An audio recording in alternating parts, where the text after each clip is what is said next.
Maxwell Reed stood at his workbench, calloused hands moving methodically over the antique pocket watch he was restoring. At 62, his once dark hair had turned steel gray, but his piercing blue eyes remained sharp as ever. The small repair shop attached to his modest home had become his sanctuary after everything fell apart 6 years ago. The knock on his door came at precisely 7:15 a.m., 3 soft raps that shattered the morning silence. Max froze, the tiny screwdriver hovering above the watch's delicate mechanism. Nobody visited him anymore, especially not at this hour. Through the peephole, he saw her. Brooke, his daughter. Her chestnut hair, so like her mother's, hung limp around her tear-stained face. Max's heart hammered in his chest as he slowly opened the door. Brooke. His voice cracked on her name. 6 years of exile compressed into a single painful moment. She looked older than her 33 years, exhaustion etched in the lines around her eyes. "I found Mom's secret phone," she whispered, her voice breaking. In her trembling hands was a battered envelope, its edges worn as if it had been opened and resealed many times. And this envelope, hidden in her old jewelry box. Max stared at the items, his expression hardening. Sandra's secrets were finally surfacing. "You should come in," he said, stepping aside. The last time he'd seen Brooke, she'd been screaming accusations in the hospital corridor as Sandra's body grew cold. "You killed her with stress. You drove her to this. I never want to see you again." Brooke hesitated at the threshold, then stepped inside. The living room remained exactly as it had been when Sandra was alive. The same furniture, the same photographs on the walls, frozen in time like a memorial. The only difference was the layer of gifts on the side table. 6 years of unopened birthday and Christmas presents Max had left on Brooke's porch, always returned to him by her husband. "I've been wrong," Brooke said, tears streaming down her face as she sank onto the couch. "For 6 years, I've been so wrong about everything." Max didn't rush to comfort her. He'd spent too many nights alone with his grief to offer easy forgiveness now. Instead, he sat in his recliner across from her, separated by the coffee table that once held family game nights. "What changed your mind?" he asked. Brooke placed the phone and envelope on the table between them. "I was cleaning out the storage unit last weekend. Found Mom's old jewelry box. This was inside a fake bottom." Her voice shook. "I charged the phone. There were thousands of messages between her and Bradley Winters." She hesitated, her hands trembling, then continued with a heavy sigh. Max's jaw tightened at the name Bradley Winters, Sandra's doctor, the man who had consoled Brooke after her mother's death, telling her how Max's controlling behavior had stressed Sandra to the point of her fatal heart attack. "And the envelope?" Max asked, his voice unnervingly calm. "I haven't opened it yet," Brooke admitted. I needed you to be here." Max nodded. 6 years ago, when Sandra died suddenly at 58, everyone had blamed him. His ruthless business reputation had preceded him. Maxwell Reed, the man who built Reed Construction from nothing, was known for his uncompromising standards and relentless approach to competition. He was demanding, exacting, a perfectionist. It hadn't been a stretch for people to believe he'd been the same at home, a domineering husband who had driven his wife to an early grave. Only Max knew the truth. And now, perhaps Brooke was about to discover it too. "Open it," he commanded softly. Brooke's fingers trembled as she carefully opened the sealed envelope. Inside were photographs, handwritten letters, and what appeared to be medical documents. As she began to examine them, her sobbing intensified. "Oh, God. Dad, I'm so sorry," she managed between breaths. "Mom was..." She was planning to leave you. She and Bradley were... She couldn't finish the sentence. Max leaned back in his chair, his expression cold. 6 years, Brooke. 6 years I've lived with your accusations. 6 years I've been a pariah in this town. 6 years I've been denied watching my grandchildren grow up. The photographs spread across the table told a story Sandra had hidden well. Her affair with Bradley had begun 3 years before her death. The medical documents revealed something even more damning. Sandra had been diagnosed with a congenital heart condition months before her death. A diagnosis Bradley had helped her conceal from everyone, including Max. "Dad, please," Brooke pleaded. "I didn't know. None of us knew." Max stood up slowly, walking to the window where he could see his neglected garden. Sandra had loved that garden once. "There's more to this story, Brooke. Much more. But first, I need to know. Where is your brother?" "Tyler still believes. He still thinks you were responsible," Brooke admitted. "He won't talk about you at all." Max nodded, unsurprised. "Then it's time you learned exactly what happened 6 years ago. Not the story Bradley Winters told you. Not the story this town has whispered behind my back. The real story." He turned to face his daughter, his eyes cold with a resolve that made Brooke shrink back. "Your mother didn't just die, Brooke. She was taken from me. And unlike what everyone believes, I didn't kill her with stress." His voice dropped to a dangerous whisper. "But I did make sure the people responsible paid for what they did." With that, Max began to recount the past, his memories drawing them both back to the years when everything had started to unravel. Reed Construction had transformed from a small local operation into the dominant force in commercial development across 3 states. At 47, Max had everything society claimed a man should want: wealth, respect, a beautiful wife, and 2 children in college. Sandra Reed had been the quintessential construction magnate's wife, elegant at business functions, charming with clients, and seemingly devoted to her family.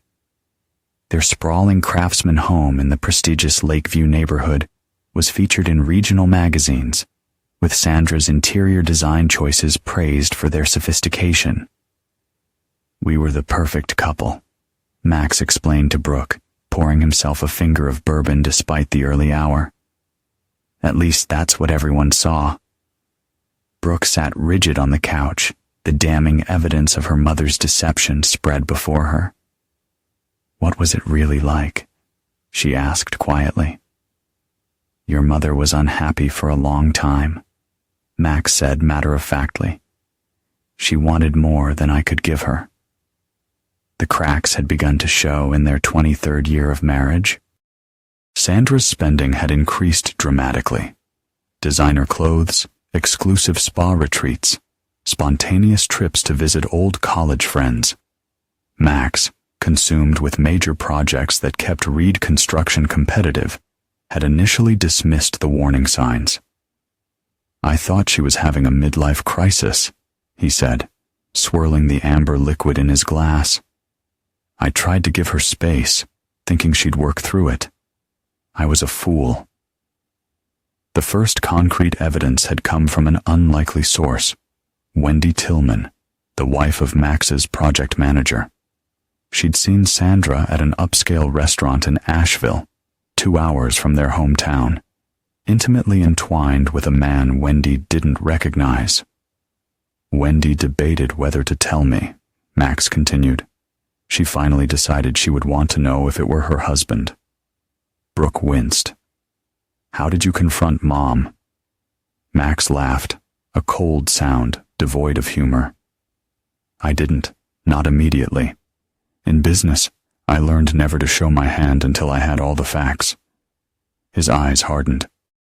"So I waited, and I watched, and I hired someone to follow your mother.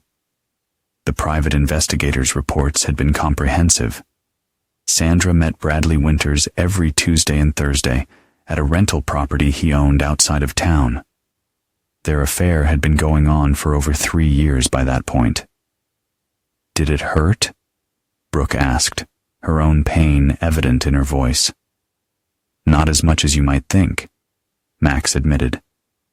"By then, I knew your mother and I had become business partners more than companions. What hurt was the deception, the lying, the fact that she looked me in the eye every day and pretended. What Max didn't tell Brooke was how the betrayal had awakened something cold and calculating within him, a meticulous patience he'd previously reserved for dismantling business competitors. The most disturbing discovery had come from his friend and attorney, Lewis Blackwell, a revelation that would forever change Max's understanding of everything that had happened. During a routine review of their finances, Lewis had noticed irregularities, significant withdrawals from their joint accounts, transfers to offshore holdings, and paperwork for a recently established LLC in Sandra's maiden name. "Your mother wasn't just having an affair," Max said. "She was preparing to leave me and take half of everything I'd built. But she and Bradley were greedy. They wanted more than half." The evidence had been damning. Sandra had been systematically liquidating assets and hiding funds. Bradley, leveraging his position as a respected cardiologist, had been privately consulting with a divorce attorney specializing in high-net-worth separations. "I confronted her in September, 6 years ago," Max recalled. "I laid out everything I knew, the affair, the money, their plans." Sandra's reaction had stunned him. Rather than denial or remorse, she'd laughed, a cold, dismissive sound that had stripped away the last of his illusions about their marriage. She told him Bradley made her feel alive, that he was nothing but a walking checkbook. Max's voice remained steady, but his knuckles whitened around his glass. "She said she deserved more than half, because she'd wasted 28 years with me." When Max had asked about their children, Sandra had been blunt. Tyler and Brooke were adults, with their own lives. They would adjust. "What did you do?" Brooke asked, her face pale. "Nothing," Max said simply. At least nothing she expected. "I didn't rage. I didn't threaten. I simply told her I understood, and that I'd have Lewis draw up fair settlement papers." The relief on Sandra's face had been palpable and premature. "Your mother made one critical mistake, Brooke," Max said, his eyes cold. "She underestimated me. Everyone did." He set down his empty glass. "But I'm not the villain in this story.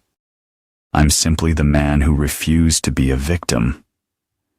Brooke looked at the photographs again, her mother and Bradley Winters embracing, laughing, planning their future together. "What happened next?" she whispered, though part of her feared the answer. "I did what I do best," Max said, rising to his feet. "I built something. Not a building this time, but a plan." Max led Brooke into his home office, a space she hadn't entered in over 6 years.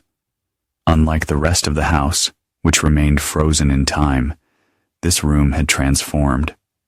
The walls were covered with notes, photographs, and documents connected by red string, resembling a detective's investigation board more than a businessman's workspace. "What is all this?" Brooke gasped, taking in the meticulous display. "My blueprint," Max replied, his voice detached and professional. "Every great construction project requires careful planning." In the center of the main wall was a photograph of Sandra and Bradley Winters, surrounded by satellite images of properties, bank statements, and medical records. One section was dedicated to Franklin Doherty, Bradley's medical partner, a name that stood out amid the web of intrigue, promising more secrets yet to be revealed. Another section focused on Lydia Canrell, the nurse who had worked closely with both doctors. "After Sandra's confession, I gave myself 3 months," Max explained, gesturing to a timeline that ran along the bottom of the display. Not for reconciliation or divorce negotiations, for reconnaissance. What Max discovered had been far worse than a simple affair. Bradley Winters wasn't just involved with Sandra. He had a history of inappropriate relationships with vulnerable patients. More disturbing were the financial irregularities at his cardiology practice. Working with a forensic accountant, Max uncovered evidence that Bradley Winters and his partner Doherty had been overbilling insurance companies for years. Bradley needed money, Max continued. He had gambling debts, 3 ex-wives collecting alimony, an expensive taste that his legitimate income couldn't support. The plan Bradley and Sandra had concocted was elegant in its simplicity. Sandra would divorce Max, taking her legal share of his considerable assets. Then, with Bradley's medical expertise, they would ensure Max suffered a natural health crisis that would conveniently remove him from the picture. "How did you find all this out?" Brooke asked, her voice barely audible. Max pointed to a photograph of an attractive woman in her 40s. Lydia Canrell, Bradley's nurse and occasional companion. She had her own grudges against him, promises broken, promotions denied. For the right incentive, she was willing to share what she knew. Lydia had provided Max with access to Bradley's private files, including the records of a heart condition medication Bradley had prescribed to Sandra. Not because she needed it, but because the side effects could mimic stress symptoms. They were building a medical narrative. Maxwell Reed was so controlling and emotionally abusive that his wife developed stress-induced cardiac issues. They were poisoning her, Max said. Brooke's face contorted in horror. "Not exactly," Max replied. "The medication wouldn't kill her directly, but combined with other substances, it could trigger a fatal cardiac event that would appear natural, especially with Bradley signing the death certificate." Max had compiled his evidence methodically, planning to confront Sandra with an ultimatum, a quiet, fair divorce without theatrics or scheming, or the exposure of their plot. But fate and Sandra's impatience had intervened before he could act. "The night your mother died," Max said, his voice finally showing emotion, "I was meeting with my attorney. We were finalizing the divorce terms, generous ones. I wanted this chapter closed cleanly." Sandra, unaware that Max had uncovered their entire scheme, had decided to accelerate their timeline. She'd taken a double dose of her medication and mixed it with alcohol, a combination Bradley had warned could be dangerous.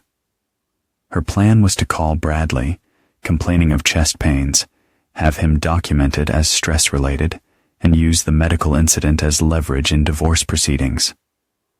But things didn't go as she expected, Max continued, voice weighted with regret and frustration, the pieces of the tragic puzzle finally coming together for Brooke. "She miscalculated the dosage," Max said flatly. "By the time I got home and found her unconscious, it was too late. The paramedics couldn't revive her." Brooke covered her mouth, tears streaming down her face. "Bradley was her doctor at the hospital. He told us. He told you what they'd planned all along, that your controlling, abusive father had finally pushed your mother's health past the breaking point. And in your grief, you believed him. Everyone did." The hospital scene had played out exactly as Bradley hoped. Max, stunned and grieving, faced accusations from his own children. Tyler had physically attacked him in the waiting room. Brooke had delivered the final blow.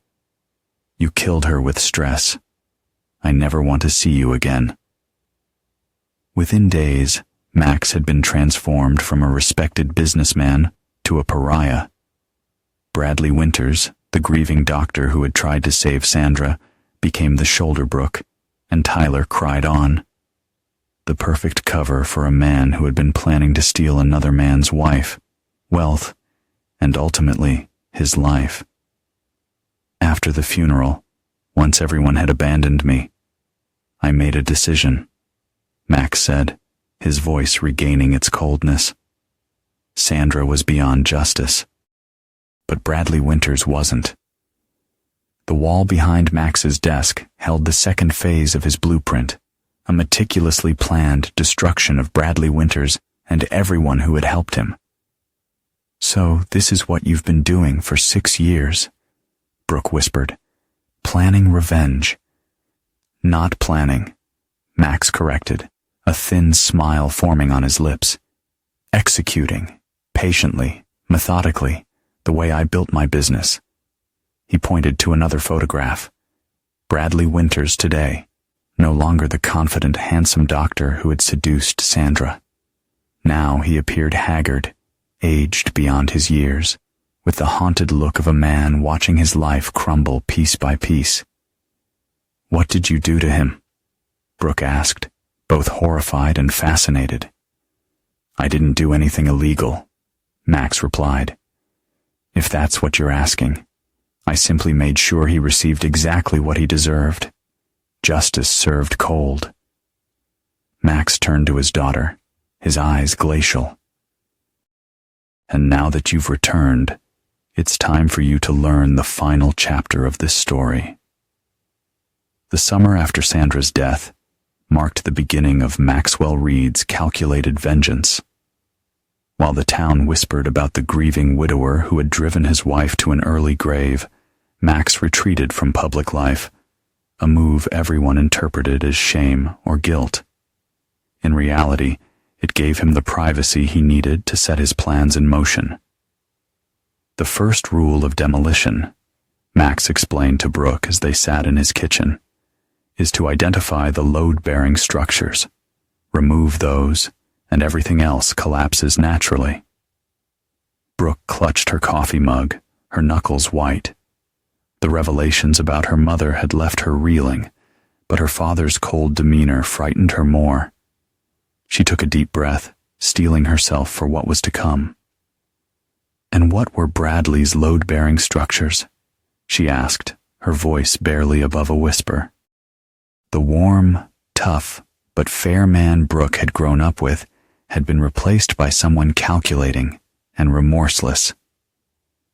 For Bradley Winters, Max continued, his reputation was his foundation. His practice, his social standing, his relationships, all depended on people seeing him as a dedicated, ethical doctor.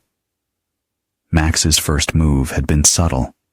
Through a shell company, he purchased the medical building where Bradley's practice was located. No immediate changes were made, just a new property management company that began finding small issues requiring inspection. Plumbing problems that necessitated closing examination rooms, electrical issues that interrupted scheduled procedures, HVAC concerns that made the environment uncomfortable for patients. Minor inconveniences, Max said with a thin smile. Nothing actionable, nothing traceable to me, just enough to create operational difficulties. Simultaneously, Max had approached Lydia Canrell with an offer. Significant financial compensation in exchange for copies of Bradley's patient records and billing documents. The nurse, bitter about her treatment and worried about her own complicity in fraudulent practices, had agreed. "Wasn't that illegal?" Brooke asked, her voice small. "Technically, yes," Max acknowledged without remorse. But the greater crime was what those records revealed. Bradley had been falsifying diagnoses for years, recommending unnecessary procedures, prescribing medications patients didn't need. Rather than going directly to authorities, Max had taken a more strategic approach. Anonymous letters with selected records were sent to 3 of Bradley's patients who had undergone unnecessary procedures. One was a prominent attorney. Another was a journalist. The third was the wife of a state medical board member. "People are predictable," Max said. "Give them evidence they've been wronged, and they'll pursue justice themselves. Within months, Bradley faced 3 separate malpractice lawsuits. The medical board launched an investigation. Local papers ran stories questioning his practices and billing methods. His insurance premiums skyrocketed. Bradley's partner, Franklin Doherty, panicked. He offered to cooperate with investigators in exchange for leniency. Max continued. Turned over everything, including records of prescriptions Bradley had written for Sandra that were medically unnecessary. What followed was a systematic dismantling of Bradley Winters's life. His medical license was suspended pending investigation. Insurance companies demanded audits and refunds. The IRS, tipped off anonymously, discovered years of unreported income. By the 2nd year after Sandra's death, Bradley was defending himself on multiple fronts, Max said, satisfaction evident in his voice. His 3rd ex-wife, sensing opportunity, demanded a review of their divorce settlement. His children stopped speaking to him when the extent of his misconduct became public. Max paused, refilling his coffee cup with deliberate calm. The silence stretched between father and daughter, Brooke absorbing the reality of how vengeance, once set in motion, could quietly unravel a world, from the inside out. But that was just the professional dismantling. The personal destruction required a more intimate approach. This phase had involved Marjorie Shelton, a widow 10 years Bradley's senior, whom Max had met through business connections. Marjorie, wealthy and lonely, had been susceptible to Bradley's charm when Max engineered their chance meeting at a charity function. Bradley, desperate for financial stability, saw her as a lifeline, Max explained. Within 6 months, they were engaged. 3 months after that, they were married. What Bradley hadn't known was that Marjorie's apparent wealth was largely an illusion. Max had helped create a facade of properties with underwater mortgages and investment accounts filled with borrowed assets. When Bradley tried to access her funds to cover his mounting legal expenses, the house of cards collapsed. Marjorie was innocent, Max admitted. I made sure she was protected financially in reality. But Bradley found himself married to substantial debt rather than substantial wealth, his final escape route blocked. By the 4th year after Sandra's death, Bradley Winters, once a respected doctor and Sandra's planned path to wealth, had filed for bankruptcy. His home had been foreclosed upon. His reputation was irreparably damaged. And still, Max wasn't finished. The final piece, Max said, reaching for a folder on the counter, was delivered 3 months ago. He handed Brooke a document, a confession from Lydia Canrell, notarized and filed with authorities, detailing how Bradley had deliberately prescribed Sandra medication that, combined with alcohol, could trigger a fatal cardiac event. It included details on how he had discussed with Sandra ways to eliminate Max after their divorce. Bradley Winters is currently awaiting trial for his role in your mother's death, Max said flatly. Not for murder. The evidence doesn't quite support that charge, but for criminal negligence resulting in death, for conspiracy to commit insurance fraud, for medical malpractice. Brooke stared at her father, horrified understanding dawning on her face. You destroyed him completely. I gave him exactly what he deserved, Max corrected. Not a quick punishment, not an easy ending. A slow, methodical dismantling of everything he valued. Just as he and your mother had planned for me. Brooke pushed back from the table, her breathing shallow. What about Lydia, Franklin, Marjorie? All these other people caught in your revenge. Collateral damage, Max said without emotion. Franklin got a reduced sentence for his cooperation. Marjorie received a generous divorce settlement from my foundation.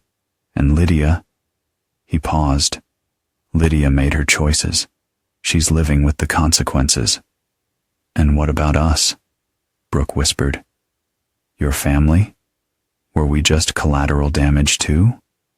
For the first time, Max's composure cracked slightly. You and Tyler made your choices when you believed Bradley over me, when you cut me out without a moment's doubt. His eyes hardened again, though a flicker of pain remained in his voice as the weight of years apart pressed between them. And now you're here because evidence forced you to reconsider, not because you trusted me.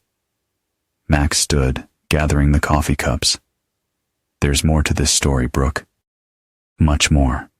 But first, I want you to understand exactly what happened the night your mother died. Not the story Bradley told, but the truth I discovered afterward. Max led Brooke to the basement, a space she'd rarely entered, even as a child. Where once it had been a simple storage area, it was now a sophisticated command center. Multiple computer monitors lined one wall, displaying surveillance footage, financial tracking programs, and what appeared to be live feeds from various locations. What is all this? Brooke gasped, looking around in disbelief. Insurance? Max replied simply. After your mother's death, I learned never to be caught unprepared again. On the center screen, Max pulled up a video file dated October 17th, 6 years earlier, the night Sandra died. The footage showed the exterior of their home, captured by a security camera Max had installed months before, after discovering the affair. I wasn't home when it started, Max explained. I was meeting with Lewis about the divorce settlement.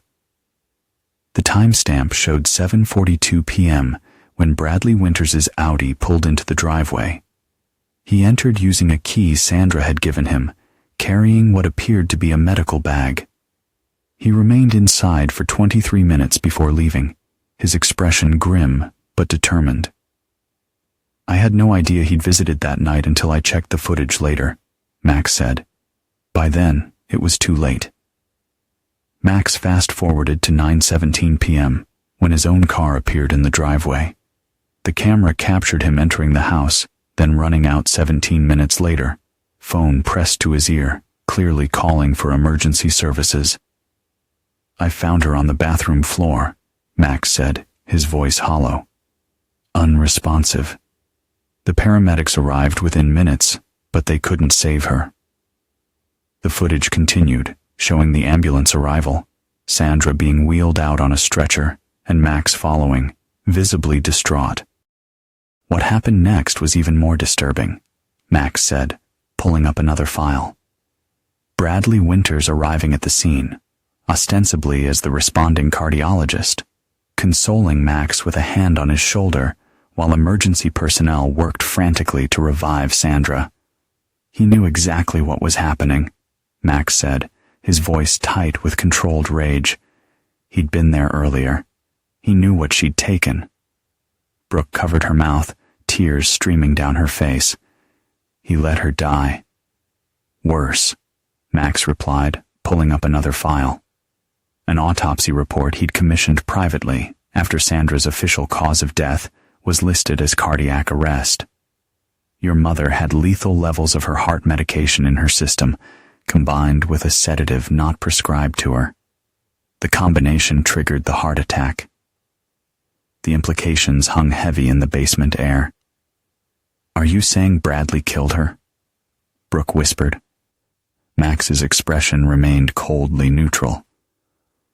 I'm saying he knew exactly what he was doing. And he let her die. The question is, did he intend for it to happen that night? Or was it a tragic miscalculation? Either way, he's responsible. And he will pay for what he did to your mother and to our family. I'm saying your mother trusted the wrong person, Max said, his voice cold and measured. Bradley claimed later that they'd argued that night. She'd threatened to end their relationship and expose his financial irregularities if he didn't commit fully to their plan. According to Lydia Canrell's eventual testimony, Bradley had panicked. Sandra knew too much about his fraudulent medical practices. If she turned on him, his career would be over. The visit that night had been to check on her after she'd called complaining of chest pains, but the security footage showed he brought his medical bag in and out. I believe he gave her an additional dose, telling her it would help with anxiety, Max continued. Combined with what she'd already taken and the alcohol in her system, it proved fatal. For months after Sandra's death, Max had been consumed by grief and confusion, unable to reconcile the wife he thought he knew with the evidence of her betrayal. The discovery of Bradley's visit the night of her death had been the turning point, the moment grief hardened into cold, implacable resolve. The police investigated, of course, after I brought them the footage, Max explained. But Bradley had covered his tracks well. The medication was one Sandra was legitimately prescribed. No evidence remained of the additional dose, and as her doctor, his presence could be explained away. Most damningly, Bradley had immediately crafted a narrative that placed the blame squarely on Max, telling anyone who would listen about Sandra's stress-induced heart condition and Max's controlling behavior. "Your brother attacked me at the funeral," Max reminded Brooke. "Called me a murderer in front of everyone. You told me you never wanted to see me again." His voice remained steady, but his eyes burned with the memory. And all the while, Bradley Winters stood there, the grieving doctor who'd tried to save her. The security footage continued to the aftermath, the days following Sandra's death, when Bradley had visited Brooke and Tyler, consoling them, reinforcing the narrative that their father was responsible. The camera had captured Bradley leaving Tyler's apartment with a satisfied expression that made Brooke's stomach turn. "I waited," Max said simply. "I gathered evidence. I built my case piece by piece, and when everything was in place, I began dismantling Bradley Winters' life with the same precision with which he and your mother had planned to dismantle mine." The revenge had been comprehensive. Beyond the professional and financial ruin Max had engineered, he'd ensured Bradley's personal life was equally destroyed. Anonymous tips to Bradley's children about their father's misconduct, strategic leaks to social connections about his fraudulent practices. By the time Max was finished, Bradley Winters was a pariah, just as Max had been made a pariah after Sandra's death. "The final piece came 3 months ago," Max said, pulling up one last file. A full confession from Lydia Canrell about that night. She detailed how Bradley had manipulated Sandra, how he'd administered the fatal dose, and how he'd planned to use Sandra's death to eliminate Max from the picture. The confession was notarized and filed with authorities, ensuring that Bradley would face the consequences of his actions. Brooke looked at her father, her eyes wide with a mix of horror and understanding. "You've destroyed him completely." Max's expression didn't change. "I gave him exactly what he deserved. Not a quick punishment, not an easy ending, a slow, methodical dismantling of everything he valued, just as he and your mother had planned for me." According to Lydia, Bradley had called her in a panic after leaving Sandra's house, saying something had gone wrong. He'd instructed her to alter medical records the next day to support the narrative that Sandra's heart condition was stress-induced. Lydia, fearing for her own career, had complied, until Max's methodical pressure made remaining loyal to Bradley more dangerous than turning against him. "Bradley Winters will spend the rest of his life in prison," Max concluded, shutting down the monitors. "Not just for what happened to Sandra, but for years of medical fraud that endangered countless patients." Brooke sat in stunned silence, trying to process everything she'd learned. The mother she'd idolized, the doctor she'd trusted, the father she'd rejected. All of it a carefully constructed illusion that had shattered with devastating consequences. "Why didn't you tell me this earlier?" she finally asked, her voice small. "Why let me believe the worst for 6 years?" Max's expression remained impassive. "Would you have believed me? Over the charming doctor who held your hand at your mother's funeral? Over the mother you thought could do no wrong?" The truth of his words stung. Brooke had been so quick to accept Bradley's version of events, so eager to place blame on her father, the stern businessman whose emotional restraint had always made him seem distant. "There's one more thing you need to see," Max said, leading her back upstairs. "Something I found after your mother died that explained everything." In Max's bedroom, the room he'd once shared with Sandra for nearly 3 decades, he unlocked a hidden safe behind a painting. From it, he withdrew a leather-bound journal, its pages worn from repeated reading. "Your mother's diary," he explained, handing it to Brooke. "I found it while sorting through her things after the funeral." Brooke hesitated, suddenly afraid of what more she might discover about the woman she thought she knew. "Should I?" "You came here for truth," Max replied without emotion. "This is part of it." With trembling hands, Brooke opened the journal. Sandra's elegant handwriting filled the pages, dating back 5 years before her death. The early entries were mundane: complaints about Max working too much, frustrations with her empty nest after both children left for college, descriptions of charity functions, and social obligations. Then came the first mention of Bradley Winters, 3 years before her death. "Met with Dr. Winters today for my checkup. He's new to the practice. Handsome, attentive in a way Max hasn't been in years.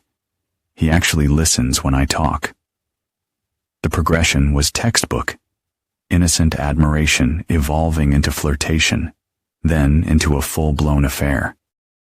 But what disturbed Brooke most were the entries from the final year. "Bradley says Max's company is worth more than I realize. With the right divorce attorney, I could get a settlement that would set us up for life." The words, written in neat script, revealed the careful planning behind every action, and Brooke felt a chill settle in her heart as she continued to read. "Discuss strategy with Bradley today. He says a documented medical condition would strengthen my case. Show how Max's controlling behavior has affected my health." And most chillingly, just weeks before her death, Bradley suggested a more permanent solution today. At first, I was shocked, but the more I think about it, Max would never let me go easily. This way, I get everything, and Bradley and I can start fresh without looking over our shoulders. Brooke closed the journal, her hands shaking. She was considering killing you. Not just considering, planning. "The medication Bradley prescribed was part of it," Max said flatly. "Building a documented history of cardiac issues that would make a fatal heart attack seem natural." The irony wasn't lost on Brooke. The very scheme they planned for Max had ultimately claimed Sandra instead. Whether by accident or Bradley's deliberate action remained something only Bradley truly knew. "Your mother wasn't evil," Max said, surprising Brooke with this momentary softening. "She was unhappy, vulnerable to Bradley's manipulation, convinced that I was the source of her discontent rather than her own choices." For a moment, Brooke glimpsed the pain beneath her father's controlled exterior. Not just the betrayal, but genuine grief for the woman he had loved for most of his adult life. "Why are you showing me all this now?" Brooke asked. "Why not right after she died?" "Would you have believed me then?" Max countered. "Or would you have seen it as a grieving husband trying to smear your mother's memory?" The answer was obvious. In her grief and shock, Brooke had been all too willing to accept Bradley's narrative that her father's controlling nature had driven her mother to her death. The diary, the security footage, the evidence of conspiracy, none of it would have swayed her. "There's something else," Max said, returning to the safe. He withdrew a sealed envelope. Not the one Brooke had brought, but a similar one. "I was going to give this to you when you arrived, but I wanted you to understand the context first." Inside was a copy of Max's revised will, dated 2 months earlier. It showed that, despite 6 years of estrangement, he had left substantial trusts for both his children and grandchildren. But with a significant condition: Tyler and Brooke could only access their full inheritance after reviewing all the evidence Max had compiled about Sandra and Bradley. "You knew I'd come back eventually," Brooke realized. "I hoped," Max corrected, "but I wasn't counting on it. The will ensures that even after my death, the truth would come out." Brooke looked around the bedroom, preserved exactly as it had been when Sandra was alive, the clothes still hanging in her closet, her perfume still on the dresser. For 6 years, Max had lived alongside these relics of his shattered marriage. "You never moved on," she observed quietly. "Moving on suggests there's somewhere to go," Max replied. "This wasn't about grief, Brooke. It was about justice." The cold precision in his voice chilled her. This wasn't the father she remembered, the tough but fair man who had taught her to ride a bike, who had worked tirelessly to build a company that would provide security for his family. This was someone forged in betrayal's fire, hardened by rejection from those he loved most. "What happens now?" Brooke asked, suddenly uncertain. "Bradley's facing justice. The truth about Mom is out. Is it over?" Max's expression remained impassive. "Bradley was only part of it." "What do you mean?" "Your mother and Bradley didn't act alone," Max explained. "They had help. Enablers. People who knew what was happening and said nothing. Or worse, people who actively assisted them." The implication hung heavy between them. "Like who?" Brooke asked, though part of her already feared the answer. "Like your brother," Max said flatly. Tyler knew about the affair 6 months before Sandra died. He covered for her, delivered messages, even let Bradley and Sandra use his apartment to meet when I was out of town on business. Brooke shook her head vehemently. "No, Tyler wouldn't. The evidence is all there." Max cut her off, gesturing toward his office. "Phone records, witness statements, Tyler's own text messages to your mother, warning her when I was coming home unexpectedly." The revelation struck Brooke like a physical blow. "Does Tyler know that you know?" "Not yet," Max replied. "His day of reckoning is coming just as yours is." Brooke felt a chill run through her. "Mine?" Max's eyes were cold as he regarded his daughter. "You believed the worst about me without question. You cut me out of your life and my grandchildren's lives for 6 years. You stood by while my reputation was destroyed. My friends abandoned me. My community turned against me." His voice remained eerily calm. "Actions have consequences, Brooke. Even yours." "Dad, I didn't know." "But you should have," Max interrupted. "You should have known me well enough to at least question Bradley's version, to give me the benefit of the doubt. Instead, you delivered the final blow when you told me you never wanted to see me again." For the first time, Brooke saw the full extent of what her rejection had done to her father. The pain he'd buried beneath cold determination, the loneliness he'd transformed into methodical purpose. "I'm sorry," she whispered, tears streaming down her face. "Dad, I'm so sorry." Max regarded her impassively. "Sorry doesn't undo 6 years, Brooke. It doesn't give me back the time I lost with my grandchildren. It doesn't restore my reputation or heal the wounds your rejection caused. What can I do? She pleaded. Tell me how to make this right. You can't, Max said simply. Some things, once broken, stay broken. But there is something you can do now. Anything, Brooke promised desperately. Max's expression hardened. You can deliver a message to your brother. Tell him I know everything, and tell him his time is running out. Brooke nodded solemnly, realizing that this reckoning was far from over, and the impact of their choices would echo for years to come. Tyler Reed sat across from Brooke in an upscale Portland coffee shop, looking every inch the successful architect he'd become. At 35, he had their father's imposing build and their mother's charismatic smile, a combination that had served him well professionally. His firm's modernist designs had won awards, and his recent marriage to Valerie, a prominent gallery owner, had cemented his position in the city's social elite. You actually went to see him? Tyler's disbelief was evident in his voice. After everything he did to Mom? Brooke stared at her brother, seeing him through new eyes. The handsome, confident man before her now seemed like a stranger. He didn't do anything to Mom, Tyler. You know that better than anyone. Tyler's expression flickered, surprise quickly masked by indignation. What are you talking about? Of course he did, Bradley explained. Bradley Winters is facing criminal charges, Brooke interrupted flatly. For his role in Mom's death, for medical fraud, for conspiracy. She leaned forward. And Dad knows you helped them, Tyler. He knows everything. The color drained from Tyler's face. For a moment, the cultivated facade cracked, revealing panic underneath. Brooke, whatever Dad told you.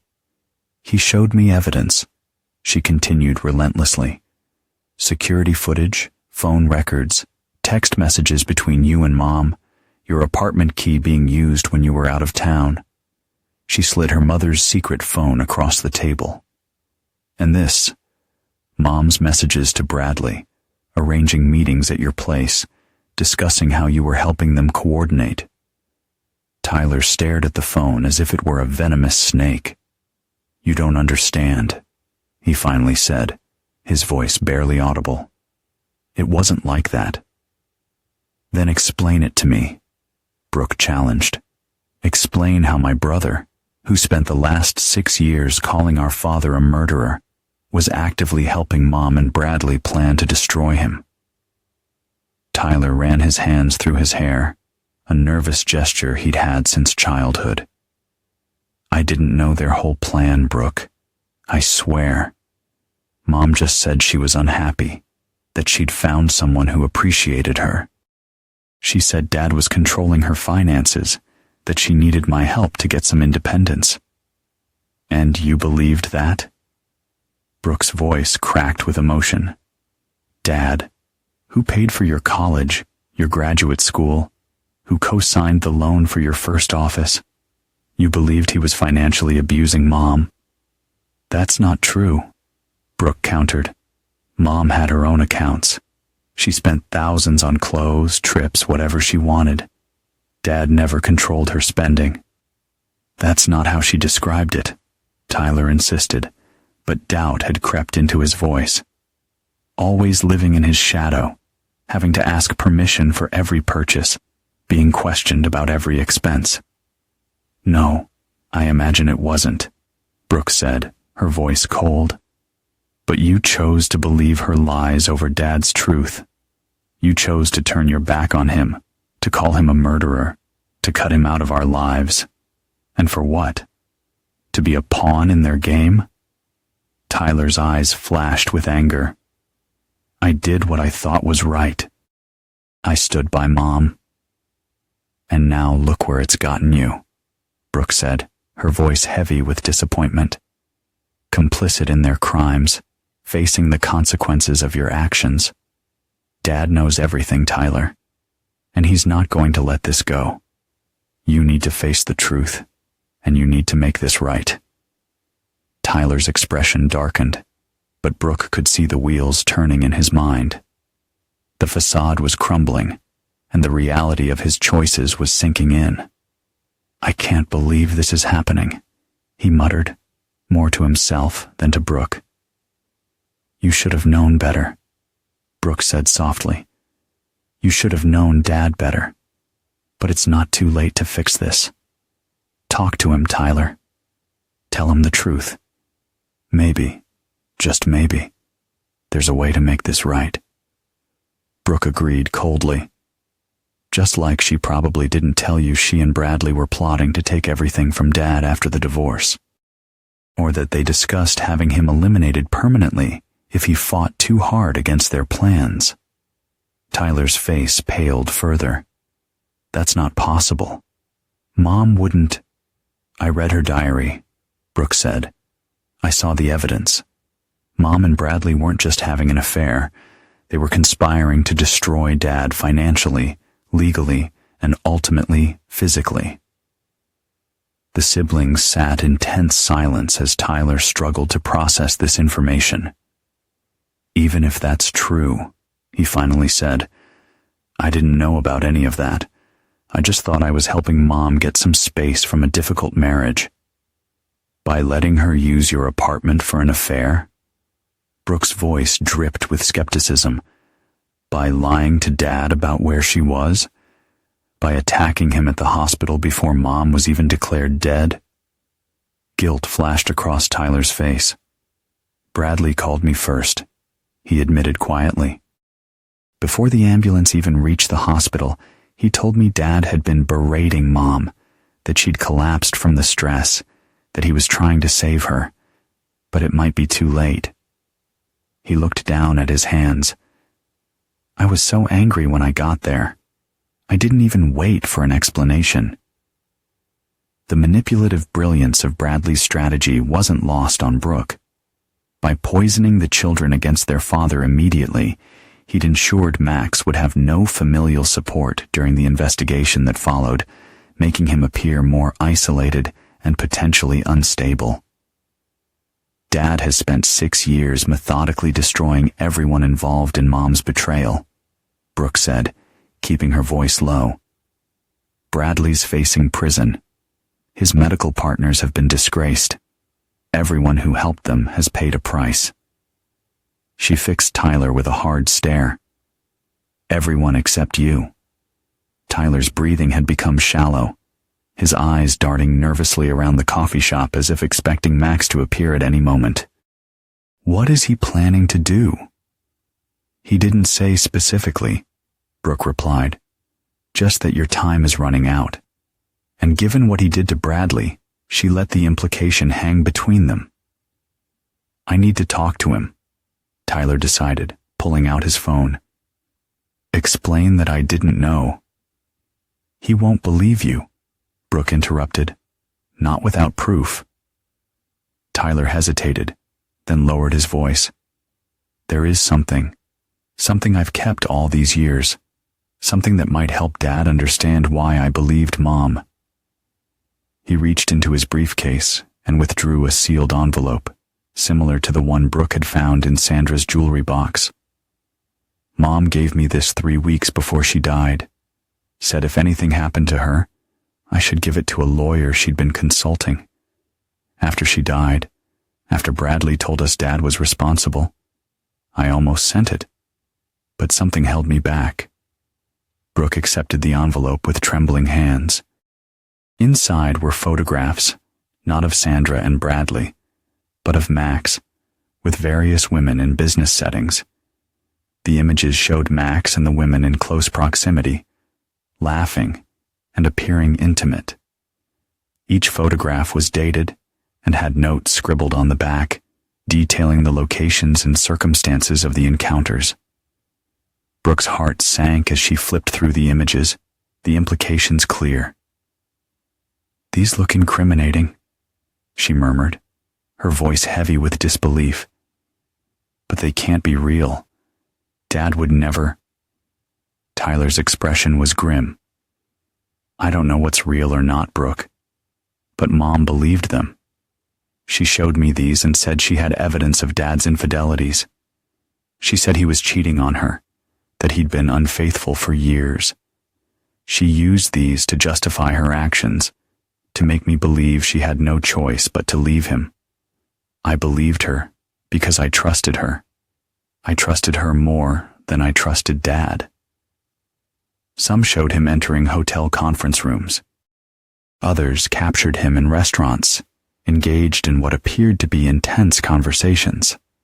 Alongside the photos were bank statements showing large transfers to accounts labeled only with initials. Mom said these proved Dad was having affairs, Tyler explained. These women were getting payoffs to keep quiet. She said his business trips, his late nights, they were all covers. And you believe this? Brooke couldn't keep the incredulity from her voice. Tyler looked defensive. The evidence seemed convincing.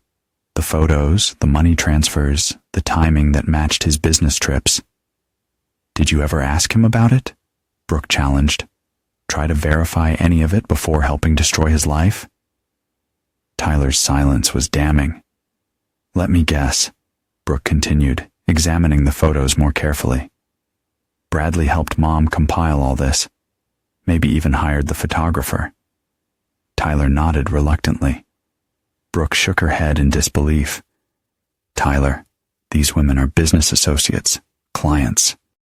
This one, she pointed to a particularly damning photo of Max entering a hotel room with an attractive younger woman, is Jennifer Xiao, Dad's lead project engineer on the Westlake development.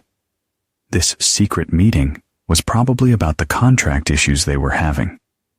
How can you be sure? Tyler challenged, though his conviction was clearly wavering. Because, unlike you, I visited Dad's office. I met his team. I paid attention to his business instead of just taking the money he earned from it. Brooke's voice was sharp with disappointment. These payoffs were probably project advances or consultant fees. Did you ever once consider that before helping Bradley and Mom smear Dad's reputation? The truth was written across Tyler's face. He hadn't. He'd been all too willing to believe the worst about his father, perhaps out of his own guilt for the affair he'd been enabling. What are you going to do? He asked quietly. I'm going to give this to Dad, Brooke replied, securing the envelope. He deserves to know the full extent of the plot against him, including your role in it. Brooke, please, Tyler began, genuine fear in his voice. You have a choice, Tyler, she interrupted. You can come with me now. Face Dad directly. Explain yourself, or you can wait for whatever he's planned for you to unfold. But either way, the truth is coming out. Tyler stared at his sister, then at the phone still displaying their mother's secret messages. The carefully constructed narrative he'd built of an abusive father and a victimized mother was crumbling around him. And with it, the justification for 6 years of denouncing Maxwell Reed to anyone who would listen. I'll come with you, he finally said, his voice hollow. But Brooke, you need to understand something. Whatever Mom and Bradley were planning, whatever they did, I really didn't know. I was a pawn. Then prove it, Brooke challenged. Prove it to Dad. She stood, gathering her things. We leave for his house in an hour. Be ready to face everything you've been running from for 6 years. As she walked away, Brooke wondered if Tyler could see what she now understood, that in Maxwell Reed's world of calculated justice, even pawns were held accountable for the squares they occupied on the board. The reckoning. The drive to their father's house was silent, tension filling the car like a physical presence. Tyler sat rigid in the passenger seat, staring straight ahead, occasionally checking his phone as if hoping for some reprieve. Brooke focused on the road, her mind racing with everything she'd learned in the past 24 hours. As they pulled into the driveway, Tyler finally spoke. "What if he doesn't believe me?" "Then you'd better have more than words to convince him," Brooke replied, her voice lacking sympathy. The brother who had abandoned their father so easily, who had believed the worst without question, now wanted understanding for himself. The irony wasn't lost on her. Max was waiting for them in his office, seated behind his desk like a judge preparing to deliver a verdict. He betrayed no surprise at seeing Tyler, suggesting he'd anticipated this development. The wall of evidence behind him had been reorganized. Tyler's photograph now prominently displayed in the center, surrounded by phone records, text messages, and security footage stills. 6 years, Max said by way of greeting, his voice devoid of warmth. 6 years since you attacked me in that hospital corridor, Tyler. Since you called me a murderer in front of my friends and colleagues.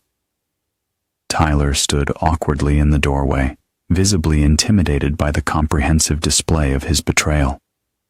"Dad, Sit down," Max commanded both of them. They obeyed, taking chairs across from the desk. Brooke placed the envelope Tyler had given her between them. "Tyler had this," she explained. "Mom gave it to him before she died.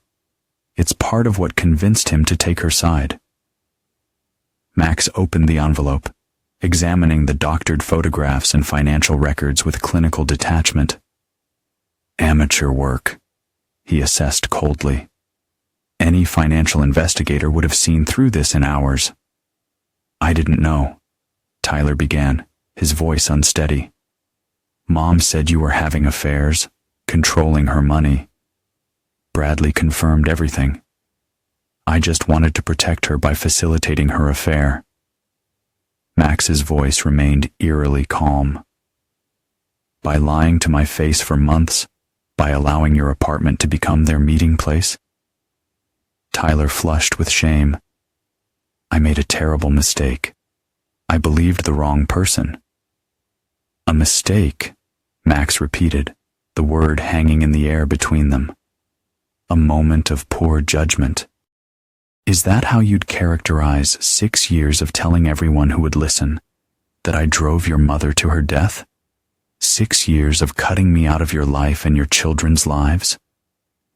For the first time, tears formed in Tyler's eyes. "I was wrong.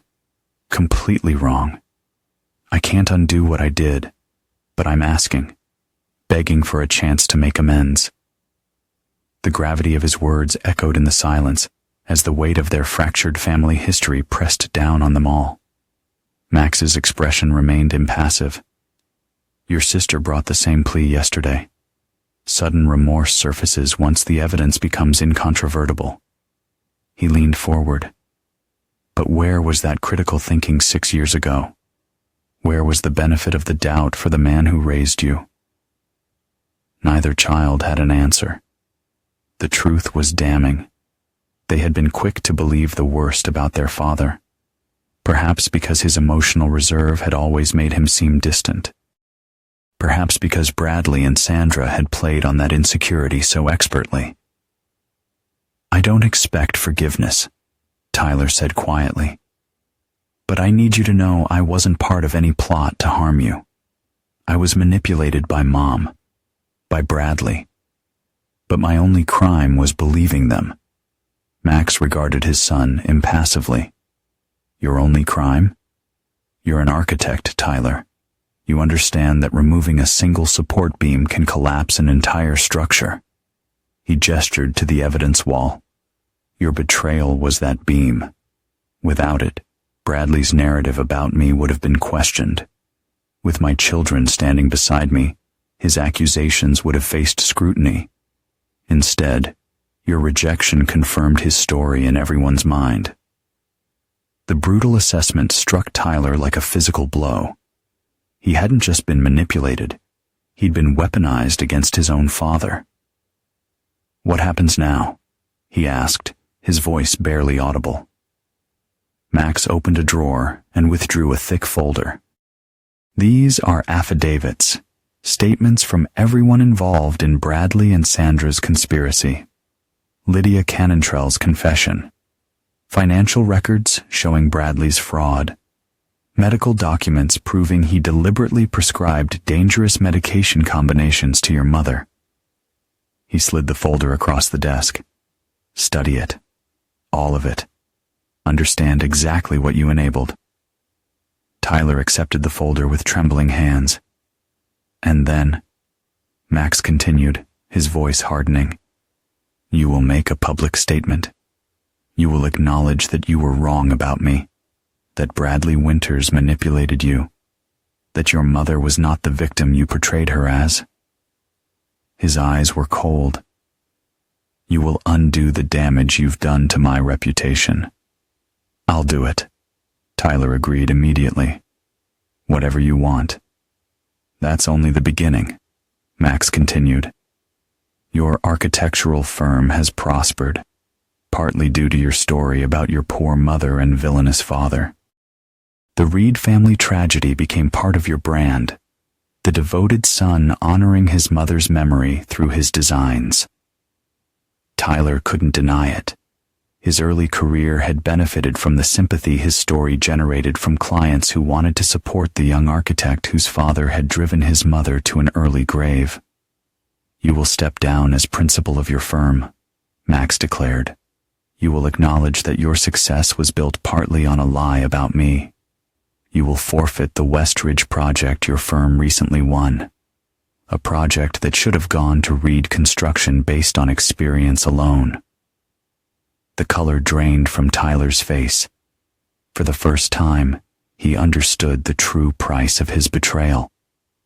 The Westridge development was his firm's most prestigious commission to date, a $40 million project that would have cemented his reputation in the industry. Dad, that's my career, everything I've built. Everything you built on my destruction, Max corrected coldly. Consider it appropriate restitution. Brooke watched the exchange with growing unease. The ruthlessness in her father's demands went beyond justice into vengeance. Dad, she interjected. Your reckoning comes next, Brooke. Max cut her off sharply. Don't imagine your 6 years of rejection will go unanswered simply because you came back first. The siblings sat in stunned silence, confronting the full extent of their father's calculated retribution. This wasn't a path to reconciliation. It was the final phase of Maxwell Reed's comprehensive justice, meted out with the same precision he'd applied to Bradley Winters. You have 24 hours to begin implementation, Max informed Tyler. The press release about your departure from the firm, the statement retracting your accusations against me, the formal withdrawal from the Westridge project. His voice remained unnervingly calm. If you refuse, the alternative will be significantly less pleasant. What alternative? Tyler asked, though his expression suggested he already feared the answer. Max opened another folder, revealing documents that made Tyler's face pale further.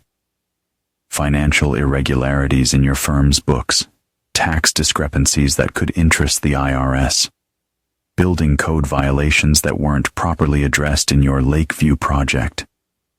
He closed the folder. I've had 6 years to examine your life, Tyler. 6 years to identify vulnerabilities. The threat was unmistakable. Cooperate with Max's demands or face systematic destruction, similar to what he'd orchestrated for Bradley Winters. You would do that, Tyler whispered. To your own son? You stopped being my son the day you chose to believe I killed your mother, Max replied without emotion. Now you're simply another person who participated in the conspiracy against me. And like all the others, you'll face consequences. The office fell silent as the siblings absorbed the reality of their situation. Their father, once the stable foundation of their lives, had been transformed by betrayal into something colder and more implacable than they could have imagined. I'll do what you ask, Tyler finally said, defeat evident in his voice. All of it. Max nodded once, as if he'd expected nothing less. Brooke will verify your compliance. Now leave. I need to speak with your sister alone. Tyler rose on unsteady legs, clutching the damning folder of evidence. At the doorway, he paused. For what it's worth, Dad, I am truly sorry. Not just because I was wrong, but because I failed you when you needed me most. Max's expression remained unchanged. Words are meaningless, Tyler. Only actions matter now. As Tyler left the room, the air thick with the consequences of years of distrust and betrayal, Brooke braced herself for the reckoning yet to come. After Tyler's departure, Brooke sat alone before her father's desk, bracing herself for whatever punishment he had designed for her own betrayal. Your terms? She asked quietly. What will my penance be? Max studied his daughter for a long moment. Your husband's medical practice has expanded significantly in recent years. Brooke felt a chill at the direction of his statement. Leave Alan out of this. He had nothing to do with any of it. His success is built partly on connections through your mother's family, Max continued, as if she hadn't spoken. Referrals that should have dropped away when my businesses were blacklisted after your mother's death. Dad, please, Brooke pleaded. Punish me if you must, but not my family, not my children. For the first time, a flicker of something, not quite emotion, but perhaps recognition, crossed Max's face. You're worried about your children, concerned they might suffer for your mistakes. Yes, Brooke admitted. The same children you kept from me for 6 years. Max let the question hang between them. The grandchildren who don't know me, who were taught their grandfather was a monster. The truth of his words stung. Brooke had denied Max a relationship with Emma and Jacob, convinced he was responsible for their grandmother's death. No birthday visits, no Christmas mornings, no graduations or school plays. 6 years of moments that could never be recovered. What do you want from me? She asked, her voice barely audible. Max opened the final drawer of his desk and withdrew a leather-bound document. This is my revised will. Under its terms, you and Tyler receive nothing directly. Instead, trusts are established for your children. Trusts that I control until my death and which have specific conditions attached. What conditions? Brooke asked wearily. That they spend time with me. Regular visits, holidays, summer vacations. Max's voice remained businesslike, but Brooke detected the longing beneath it. That they learn who I really am, not the villain in their parents' story. The request, disguised as a demand, revealed what Max truly wanted. Not financial retribution from Brooke, but the family connection he'd been denied. The chance to know his grandchildren before it was too late. And if I agree? Brooke asked carefully. Then your husband's practice remains untouched. Your comfortable life continues. Max's eyes hardened again. But understand this, Brooke. There is no forgiveness here. No reconciliation. You and Tyler made your choice 6 years ago. All I'm offering is a business arrangement regarding the next generation. The coldness of his terms cut Brooke deeply. She had hoped, perhaps naively, that her return might open a path to healing. Instead, Max was making it clear he would have a relationship with his grandchildren, but his children had forfeited any claim to his heart. I understand, she said quietly. I'll bring Emma and Jacob this weekend. Max nodded once. The matter settled. There's one more thing, he said, reaching once more toward the contents of his desk, signaling that the confrontation and the consequences were not quite finished. He slid a final document across the desk. Bradley Winters' sentencing hearing is next month. You and Tyler will both make victim impact statements. You will publicly acknowledge his manipulation and your mother's role in what happened. The final humiliation, a public admission of how thoroughly they had been deceived, how completely they had failed their father. We will, Brooke agreed, knowing refusal wasn't an option. As she rose to leave, a question that had been haunting her finally escaped. Did you ever love her? Even after everything she did? For a brief moment, Max's carefully constructed facade cracked, revealing a glimpse of the pain he'd locked away. I loved the woman I thought I married, he said quietly. That woman never existed. Brooke nodded, understanding at last the true extent of her father's loss. Not just his wife, but the very foundation of his life's narrative. Everything he believed about his marriage had been a carefully constructed lie. I'll see myself out, she said, moving toward the door. Brooke, Max called after her. When she turned, his expression had returned to its impassive mask. Don't mistake this arrangement for reconciliation. Some betrayals can't be forgiven. I'm doing this for Emma and Jacob, not for you. I know, Dad, she replied softly. I know. 1 month later, the county courthouse was packed for Bradley Winters' sentencing hearing. The case had captivated the community. A respected cardiologist revealed as a fraud, implicated in his lover's death, his entire career exposed as a house of cards built on deception and malpractice. Maxwell Reed sat in the front row, his posture rigid, his expression revealing nothing as he watched the man who had nearly destroyed his life shuffle into the courtroom in handcuffs. At 63, Bradley looked 20 years older, his handsome features hollowed by stress, his confident demeanor replaced by the vacant stare of a man who had lost everything. Behind Max sat Brooke and Tyler, both dressed somberly for their roles as character witnesses. In the months since their confrontation in Max's office, Tyler had fulfilled every demand, stepping down from his firm, withdrawing from the Westridge project, issuing a public statement, retracting his accusations against his father. His career lay in ruins, his reputation tarnished by his own admission of being duped by Bradley and Sandra. Brooke had complied as well, bringing Emma and Jacob to meet the grandfather they'd been taught to fear. The initial visits had been awkward, tentative, but Max had surprised her with his patience around the children. With them, and only with them, he showed glimpses of the man he'd been before betrayal transformed him. The proceedings began with the prosecution's summary of charges: criminal negligence resulting in death, conspiracy to commit insurance fraud, medical malpractice, and falsification of medical records.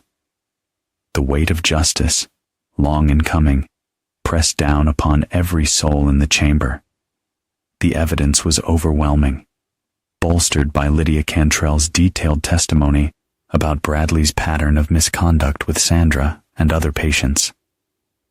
When it came time for victim impact statements, Max declined to speak. Instead, he nodded to Tyler, who approached the podium. 6 years ago, I stood in a hospital corridor and accused my father of killing my mother, Tyler began, his voice steady despite the cost of this public confession. I believed the lies Dr. Winters told me, that my father's controlling behavior had caused the stress that led to her death. I rejected my father without question, without investigation, because I trusted that a doctor would tell the truth. Tyler detailed how Bradley had manipulated him, using him as an unwitting accomplice in the affair and the subsequent smear campaign against Max, how he had spent years perpetuating a narrative that he now knew to be false. My father didn't kill my mother, Tyler concluded, looking directly at Bradley. But you, Dr. Winters, contributed to her death through negligent care, inappropriate medication, and a conspiracy that ultimately claimed the life of your accomplice instead of your intended victim. Brooke spoke next, her testimony equally damning. She described how Bradley had positioned himself as the family's compassionate advisor after Sandra's death, all while knowing his own culpability. How he had systematically turned Sandra's children against their father to protect himself. Throughout both statements, Bradley stared straight ahead, his expression unreadable. Only when the judge asked if he wished to speak before sentencing did he finally acknowledge Max's presence, turning slightly to meet the cold stare of the man whose life he had tried to destroy. "I never meant for Sandra to die," Bradley said, his voice rough from disuse. "It was supposed to be you." The blunt admission sent murmurs through the courtroom. The judge called for order as Bradley continued. "She was just supposed to get sick enough to strengthen her case against you. The medication was meant to create symptoms, not—" He trailed off, unable to complete the thought. "Did you give her an extra dose that night?" Max asked, speaking for the first time, his voice carrying in the hushed courtroom. Bradley hesitated, then nodded almost imperceptibly. "She threatened to expose me if I backed out of our plan. Said she'd go to the medical board about my billing practices. I panicked." His shoulders slumped. "I never thought it would kill her." The judge's sentence was severe. 15 years for criminal negligence resulting in death, with additional concurrent terms for the fraud and malpractice charges. No possibility of parole for at least 10 years. As officers led Bradley away, he cast one final glance at Max, not with hatred, but with something that looked almost like respect for the methodical destruction Max had engineered. Outside the courthouse, reporters clamored for statements from the Reed family, the echoes of pain and justice mingling in the cold morning air. Max walked past them without comment, his children following in his wake. Only when they reached the parking lot did he finally speak. "It's done," he said simply. "Justice has been served." Brooke looked at her father uncertainly. "Does this mean, can we start to rebuild now, as a family?" Max's expression remained impassive. "There is no rebuilding, Brooke. Sandra and Bradley destroyed what we had. Your and Tyler's betrayal ensured it could never be recovered." "Dad, please," Tyler interjected. "We've admitted we were wrong. We've done everything you asked. At some point, there has to be forgiveness." "Does there?" Max countered coldly. "Some choices can't be unmade. Some wounds don't heal. You chose Bradley's lies over my truth. You abandoned me when I needed you most. That decision defined who you are, just as my response defined who I am." He looked between his children, his eyes hard as flint. "I'll honor our arrangement regarding Emma and Jacob. They deserve to know their grandfather. But don't mistake access for reconciliation. What Sandra, Bradley, and both of you broke cannot be fixed." "So that's it?" Brooke asked, tears forming. "After everything, after justice has been served, you still can't forgive us?" "Forgiveness implies the debt is canceled," Max replied. "Some debts can only be acknowledged, never erased." He turned to leave, then paused. "Friday at 6, bring the children for dinner. Their grandparents on your husband's side fill them with sugar. I'll need to establish different expectations." With that, he walked to his car alone, his posture unbending, his resolve intact. Behind him, Brooke and Tyler stood in the cold shadow of the courthouse, confronting the final truth about their father. Maxwell Reed had never been a man who accepted betrayal from anyone. Not his wife, not her lover, not even his own children. As Max drove away, he felt neither triumph nor closure, only the cold satisfaction of a project completed according to plan. Sandra was gone. Bradley was facing justice. His children had been held accountable. All debts had been settled. In the quiet of his car, Max allowed himself a single moment of reflection on what might have been. A family intact, grandchildren who had known him from birth, a legacy of more than just wealth and retribution. Then, with the disciplined compartmentalization that had defined his life, he locked those thoughts away. Some men might seek redemption through forgiveness. Maxwell Reed had chosen a different path, cold, precise justice that asked no quarter and offered none in return. In the carefully ordered ledger of his life, every account had now been balanced. It would have to be enough.